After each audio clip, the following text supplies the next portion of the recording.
My brother texted me Saturday while he was at the flea market about a lot of Atari stuff that he wanted me to make an offer on, and brought it all back in this box here, including some things that aren't quite Atari related, like somebody's 1983 football handbook. I don't know, I thought for a second that might be the manual to a version of video game Othello, but nope, it's the actual board game.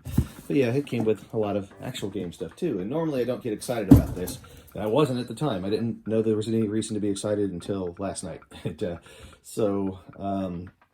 was going through, these cases are mine. I already had a lot of these games in my library. I'd only told him to put in an offer for the manuals because I wasn't interested in starting a box collection when I've only got like 2 boxed games, Slot Racers and Pole Position, and that's out of hundreds. And so I'm like, yeah, I'm not really ready to start diving in and buying hundreds of boxes, so I'm not trying to get a box collection. But the manuals are kind of needed for a lot of these older games because you don't even know how to start the game properly or what game mode does what without the manual.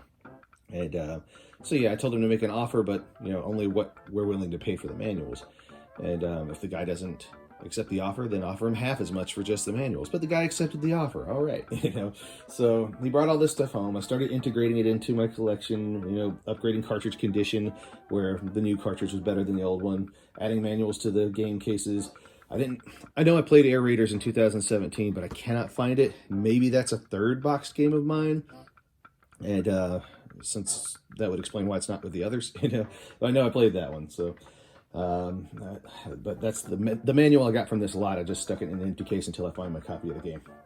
And none of this is the exciting stuff. There's some duplicates of the Atari catalogs there. All of those were boxes that came with this lot. Most of them had all of them had games. Well, no, actually, yeah, even Frogger had a game. That's right. Anyway, I was almost done integrating it into the collection when I came down to this one. SwordQuest WaterWorld, and I am not savvy enough to have immediately recognized it as the valuable one. I thought maybe the valuable one was the 4th unreleased one, like maybe there were prototypes out there or something. And but I actually was sitting down and reading the manual and the comic book, and I was reading the manual, the comic book, and this tip guide, the Made Simple guide here. And realized just how essential these things are to playing the game. And where I was considering going through and playing all 3 of them. And since I did, of course, have the first 2, those are common. That would be Earthworld and Fireworld.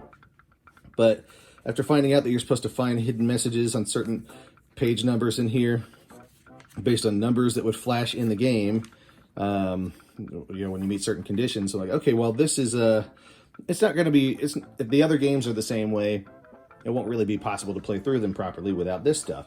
And so I also started to think about preservation, and I had seen a book scanner at a salvage store recently, and it said that everything on that table was going to be half price until October 27th, which was last night.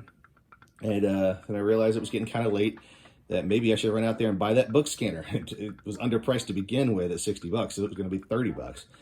And my twin brother and I, we hop in the car and we go running over there to get that book scanner, thinking like, yeah, we can archive things like these for the future, since we have duplicates of those other games too. I'd love to include at least functional copies if I ever get rid of the duplicates of whoever I give it to.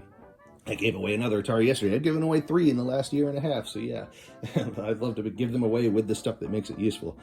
But we get there and the scanner was sold out. But actually on the way, I was curious how much it would cost me to get those missing materials for the previous SwordQuest games. So I start searching on eBay.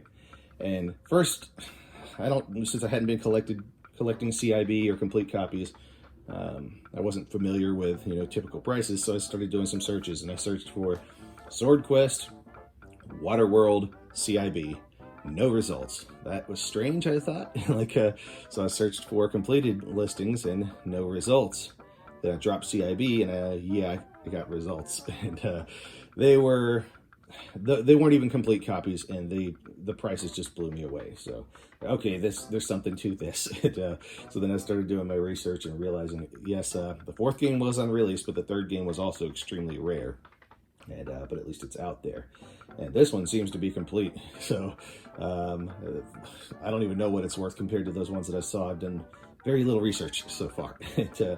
But I'm very excited to have found probably one of the rarest, let me leave those there, one of the least common, yeah, it does have a tear at the top, Atari 2600 games. Oh yeah, I guess I wasn't in the camera frame. So it does have a tear on the top flap, but the box is in okay condition. It's got, you know, creases in the corners and stuff. Bottom has a dent there. You know, these were originally glued together like cereal boxes, but actually the top has some weird gunk on it. I don't know if you could see it on the camera. Even the hollow foil label does. Yeah, it looks like the label might not have ever been adhered completely flat, but it doesn't look like it's specifically peeling off.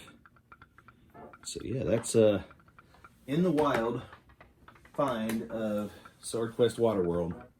And I don't know if I already said how much he paid for it. He offered $35. And the seller said yes for $35. So all this for $35. You know, game cases are mine. But yeah, all that. There wasn't actually a copy of River Raid. There was just a manual. And the same for Donkey Kong, just a manual. And but yep, that was $35 for one of the rarest Atari 2600 games out there. Oh yeah, and the weekend before, my brother and I were digging around at a vendor just one table away from where we found this one. He had a box of controllers that he said he hadn't been through yet, which was music to my ears, so I started digging through, and we found these. They were absolutely filthy, but we, you know, so were all the controllers in that bin. But we picked out a bunch of other interesting stuff, like a Sega Mega Mouse, and 6-button pad, and a Turbo Fire licensed Genesis controller, and you know, a bunch of light gun phaser, a couple Master System controllers. It was all just decoy stuff, so that when we offered him more than he was expecting, he wouldn't be tempted to say, "Oh well, I wonder what's in there then." You know, and maybe say no or hesitate or something. So we offered him $50 for the lot. And yeah, he said yes. He probably thought we were crazy, you know. But these are from the Sharp NES television. And he probably just thought they were bootleg controllers because they say game television on them. And they don't say Nintendo. Well, I mean, you could look in the molding on the back and you can see Nintendo. But yeah, most people at a glance, these would look like debranded bootleg counterfeit controllers. Not counterfeit because they would try to ape the color. But I went ahead and bought one of the compatible remotes where there's a hidden button under here that can also control the Nintendo TV that these black controllers were bundled with. And so that way, I guess if I ever find the TV, I'll be ready. I've been looking for that TV ever since I was old enough to buy one. I played one at Kmart, probably in 89 or 90 when I was a kid. I brought my own controller and game in, and they didn't have, I'm pretty sure this is the only one they ever had was the display model, and that's probably the case for most Kmarts, because they really just didn't sell. And you know, people didn't even know there was a Nintendo in there. That was why I brought my game and controllers in, was to prove that there was a Nintendo in there. And so that's probably why it didn't sell well. Plus, you know, it didn't come with a game, where if you bought the two things separately, you get a nice 27-inch TV and a Nintendo and games for the same price or less. So yeah, no wonder it didn't sell. But I'm thinking that since, you know, if I'm right and the majority of them were display models, then there's a good chance that they got separated from their controllers, and so that might mean the controllers are even less common than the TV. But this TV up here was a $5,000 TV that was open box and didn't come with the remote back in 2006. So yeah, open box things don't necessarily hold on to their stuff.